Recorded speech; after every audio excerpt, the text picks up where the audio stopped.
এবারে আসিছি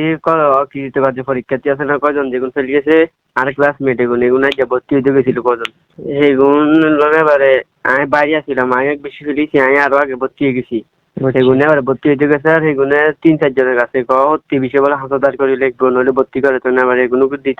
দিতে পারো না এগুলো ভর্তি করানো হচ্ছে।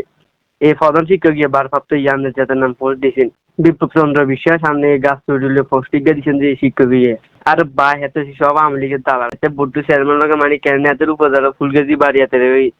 কলা বাগান না বিজেপুর কন্ডে এতে পুরো আওয়ামী লীগের লগে সব আতা ছিল এত আওয়ামী লীগের লগে আত্মীয় ফোলা বাইতের লগে আত্মীয় চাকরি করেছি আমাদের আর বন্ধু 2-3 জনের কাছে এবার আমি পরীক্ষা দিছিলাম এবারে এসএসসি পরীক্ষা দিছিলাম গণিতের ভিতরে ধরা রেখেছি সেগুলো যাতে প্রতি বিষয়ে 5,000 করেছি যে আমার লগে এখন 2-3 বিষয় করে ফেলে গেছে তো একজন নাকি 2 জনে ওদের কাছে বলছে প্রত্যেক বিষয়ে 5,000 করে লিখবো না ভর্তির জন্য সুতরাং বিদে করতে হবে স্কুল থাকলে আমাদের স্কুল ধ্বংস হয়ে যাবো আবার যেগুলো ফেলিছি আমরা এগুলোর বলে পরীক্ষা দিতে বন্ধ এবারে পরীক্ষা এবারে যেগুলোর ভর্তি হলো এগুলো পরীক্ষা দিব একটা চিন্তা নো